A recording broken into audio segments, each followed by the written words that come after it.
Now it's time for another Board Game Brawl preview with Nick Meanahan, sponsored by BoardGameBliss.com.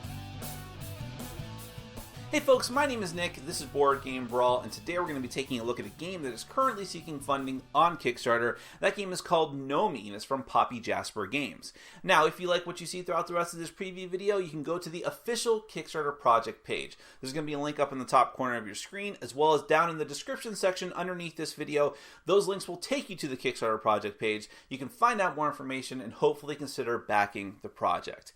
Now, Gnomi is a competitive card game, but it's a unique one because this one is actually designed in such a way that you're always holding your cards in your hand and you don't actually have to have a playing area because all the action is going to happen by moving your cards around and manipulating them in different ways. Specifically, the theme of the game is that you are a gnome who is using your own gnomish special abilities, as well as, or a team of gnomes special abilities, as well as different mushrooms, and don't read too much into that, to also access abilities to take mushrooms from other players and to use your gnome abilities. And basically what you want to do is be the last player with active mushrooms and gnomes in your hand, because eventually mushrooms get used, they go to the compost heap, and gnomes fall asleep. But if you can be the last person to have all of that happen to, the last gnome standing, then you're going to be the winner of the game. Obviously, that might sound a little bit confusing, and there's a little more detail to it than that, so let me go ahead and give you a brief overview of the game using a prototype version of the game, so what you see in the final version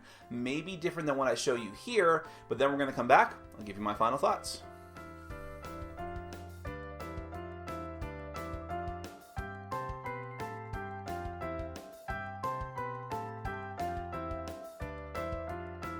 Gnomi is a card game where the goal is to be the last player with cards right side up.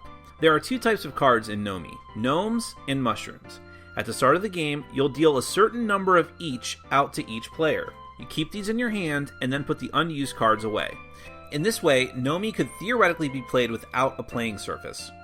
The backs of both kinds of cards have symbols on the top and bottom, gnome heads and sleeping icons, and mushrooms and trash cans, representing compost. Your opponents can see the backs of all your cards at any time. When the gnome head or mushroom is facing forward in your hand, the card is active and can be played.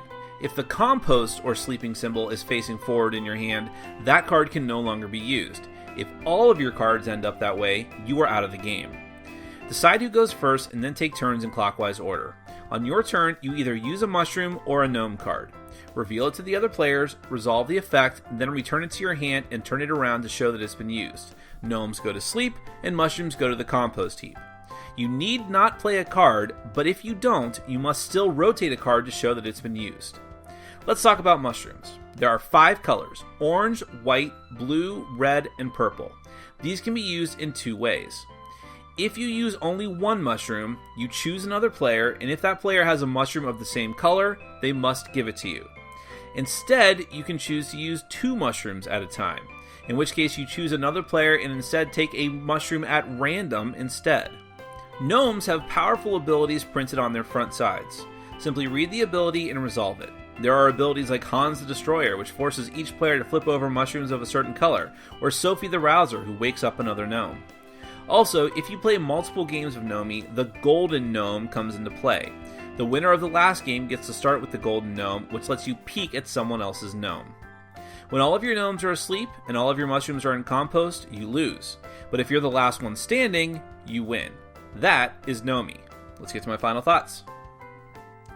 There are a lot of really large, grand, epic games with tons of plastic and things like that that go on for 4, 5, 6 hours. But amidst all of those games, people are always looking for light, fast games that can be easily learned, easily taught, and knocked out in a brief amount of time, while still giving a sort of commensurate amount of fun of one of those more epic games. And I think that Gnomi is going to fill that space for a lot of different people. And it's interesting, too, because I'm always looking for games that do something a little bit innovative. I don't mind a game that just works and works well for what it does, but it's nice when it throws a little bit of spice in there and gives you some innovation. And I've never really seen the mechanism that Gnomi has of just always having your cards ready to use, but never putting them into a discard pile or never putting them out in different spatial elements of the game board, like here's where the combat row is and things like that. Rather, you're just flipping cards around. And because of how prominent the icons are, and because of how simple the game rules are, this never gets confusing. It never feels like it's a tacked on element. It feels natural as you go through your first game and into your second game. And because the game is so fast, you can easily get to that point where you're having multiple games, which makes it interesting that you have the golden gnome card to use as well, which will pass from to the leading player each time you start a new game.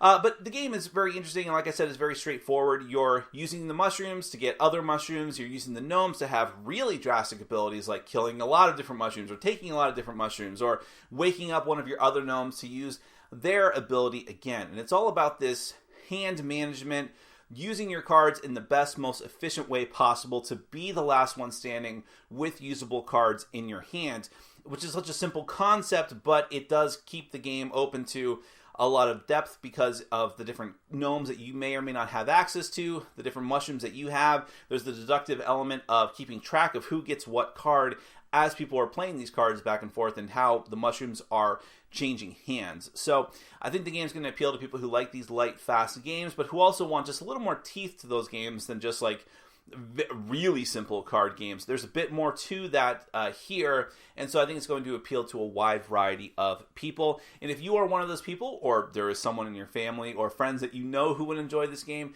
you should definitely go to the official Kickstarter project page. The campaign should be ongoing right now. Excuse me. There's going to be a link up in the top corner of your screen, as well as down in the description section underneath this video. Those links will take you to the Kickstarter page, find out more information than I could possibly tell you here, and hopefully you'll consider backing the project. That is Gnomi from Poppy Jasper Games. Thank you so much for watching. Take care. Thanks for watching. Follow us on Facebook, Twitter, and Patreon. And make sure to check out our sponsor, Board Game Bliss, where you can find an amazing selection of games from around the world. BoardGameBliss.com. Thanks for your support.